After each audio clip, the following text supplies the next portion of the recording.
Good evening and I welcome you all. Today we will start basic math. Basic math हम लोग पढ़ेंगे. Basic math में हम लोग स्टार्ट कर रहे हैं एलजेब्रा. बहुत ही छोटा सा सेक्शन है, इम्पॉर्टेंट फॉर्मूले हैं. अगर आपको ये आते हैं तो आप इस लेक्चर को स्किप कर सकते हैं, उसमें कोई इशू नहीं है. ओके, पहले ये वाला फॉर्मूला जो आप सभी जानते हैं, a plus b whole square, जो कि होता है a square plus b square plus 2ab. ठीक है, हम सबको याद रखना है ये फॉर्मूला. नेक्स्ट है a minus b whole square. क्या होता है ये formula? a square plus b square minus 2ab. Okay, next एक फार्मूला होता है बहुत ही simple, a square minus B square, जो कि होता है a plus b into A minus B. एक बार प्लस में लिख दो और एक बार माइनस में लिख दो. ठीक है, किसको? a square minus B square को एक बार प्लस में लिख दो और एक बार माइनस में लिख दो. ओके,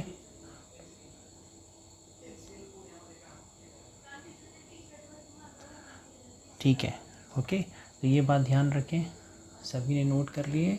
ओके बेटा, देखो नेक्स्ट.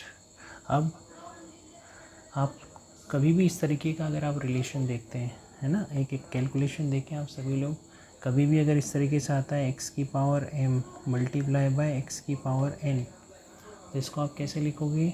इसको आप लिखोगे x की पावर m प्लस n. ठीक है, क्या किया हमने? अगर इसको बोलते हैं, जो नीचे लिखा होता है इसको क्या बोलते हैं बेटा? बेस.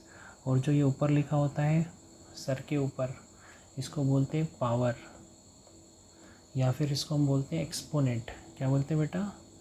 एक्सपोनेंट. ओके, और ये बेस यहाँ पे भी x और एक्सपोनेंट क्या है? n. पावर क्या है? n. तो बेस अगर सेम हो, बेस सेम है, जैसे x और x है ना, आप देखो तो ये जो बेस है x है यहाँ पे और यहाँ पे x है. अगर बेस सेम है तो पावर जुड़ जाती है. तो ये जो पावर है ना m और ये n, ये जुड़ गई. तो देखो ये जुड़ गई, बेस वही x है ना, और पावर जुड़ गई. ठीक है बेटा, क्या करेंगे? एक एग्जांपल देखें. अगर x की पावर 5 है और मल्टीप्लाई में x की पावर 10 है, तो आप देख रहे हो यहाँ भी बेस x है और यहाँ भी बेस x है. ये जो पावर है ना 5 और 10, ये पावर जुड़ जाती है. तो बेस लिखा है x एज इट इज़ और पावर 5 प्लस 10 जोड़ दो तो क्या आ जाएगा? x की पावर 15. तो ये हो गया हमारा x की पावर 15 आंसर. ठीक है, बहुत सरल सी बात है, आप लोग सब जानते हो, इसे याद रखना. जैसे अगर मैं आपको एक एग्ज़ाम्पल करने के लिए दूँ, ओके, एक एग्ज़ाम्पल देखें आप सभी लोग. अगर मैं आपको एक एग्ज़ाम्पल दूँ, x की पावर 1 इंटू एक्स की पावर 3 इंटू एक्स की पावर 4. मैंने कहा भैया इसको, इसकी वैल्यू बताओ, इसको सॉल्व करो. तो कैसे करोगे?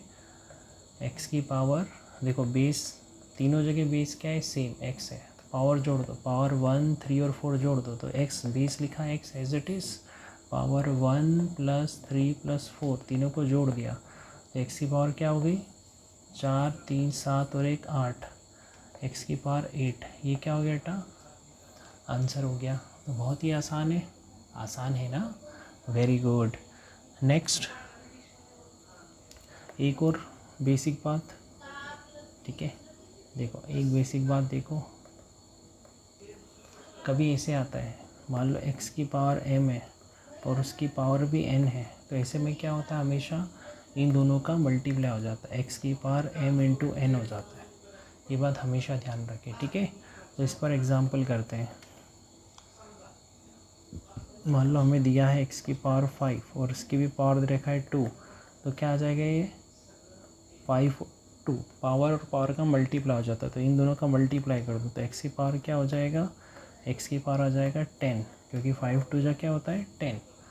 ओके, ऐसे एक और एग्जांपल करते हैं। आई होप आप लोगों को समझ में आ रहा होगा।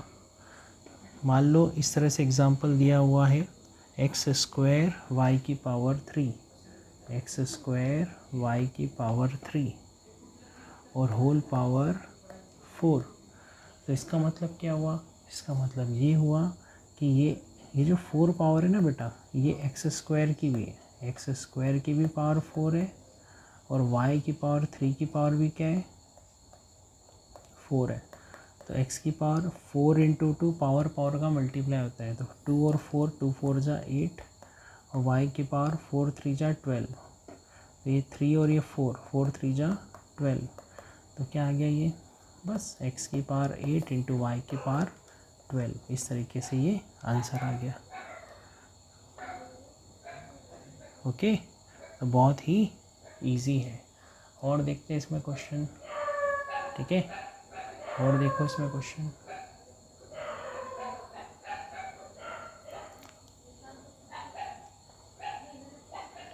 एक क्वोशिएंट रूल होता है। क्वोशिएंट रूल मतलब अगर x की पावर m और नीचे x की पावर n लिखा है तो इसको कैसे लिखते हैं? क्योंकि बेस सेम है, यहाँ भी x बेस है, यहाँ भी x बेस है, तो पावर माइनस कर दो, m में से n माइनस कर दो। इस पे एग्जांपल देखो, मान लो x की पावर 5 और नीचे लिखा है x की पावर 2, तो इसको क्या लिखेंगे? x की पावर 5 माइनस 2, तो क्या आ जाएगा? x की पावर 3। ये आ जाएगा आंसर। क्या किया हमने? जो ये पावर थी 5, इसमें से 2 को माइनस कर दिया, तो 5 माइनस 2। बेस क्या था यहाँ पे? x, नीचे भी बेस क्या है? x, यहाँ पे भी क्या आएगा? x, और ऊपर 5 माइनस 2 ऐसे, तो x की पावर 3 आंसर आ गया। समझ में आया बेटा? ऐसे। ओके, नेक्स्ट देखो, नेक्स्ट देखते हैं हम लोग। मान लो अब कुछ हमने जो सीखा उस पर कुछ एग्जांपल कर लेते हैं, ठीक है? कुछ हम लोग एग्जांपल कर लेते हैं, जो हमने सीखा उस पर हम लोग कुछ एग्जांपल कर लेते हैं, ठीक है? कुछ एग्जांपल कर लेते हैं हम लोग।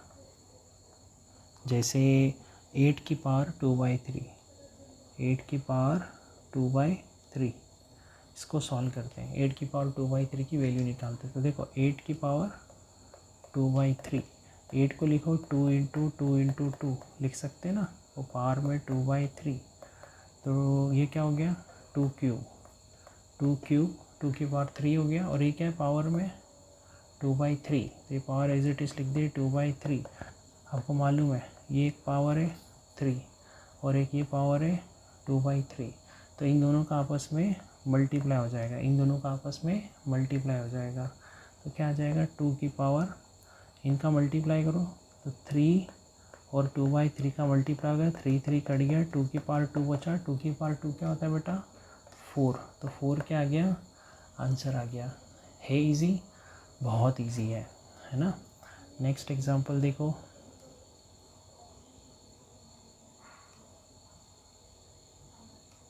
वन अपॉन में 2 की पावर 5/2, 1 अपॉन 2 की पावर क्या है? 5/2, तो 1 अपॉन 2।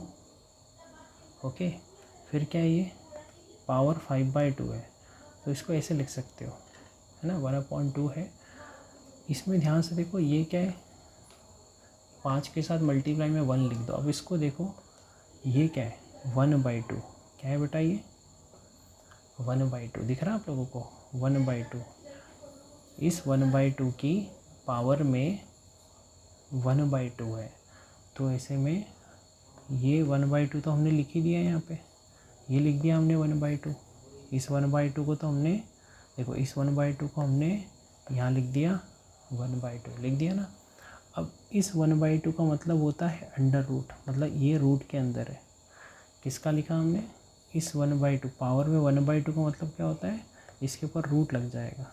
ये 1/2 हटा के यहाँ रूट लगा दो, ठीक है? ये 1/2 हटा के यहाँ पे रूट लगा दो, तो हमने ये 1/2 हटाया, ये 1/2 की जगह रूट लगा दिया। अब ये 5 बचता है, तो पावर में ये 5। तो ये क्या हो गया 1/√2 पावर में 5। तो क्या आ जाएगा √2 की पावर 5 है ना, तो √2 स्क्वायर 2 होता है, एक √2 स्क्वायर 2 होता है, तो √2 तो बचेगा 1/4√2। ये आ गया हमारा आंसर। आई होप आप लोगों को समझ में आया होगा, है ना, बहुत इजी है। तो आज का बेसिक लेक्चर बस यहीं तक।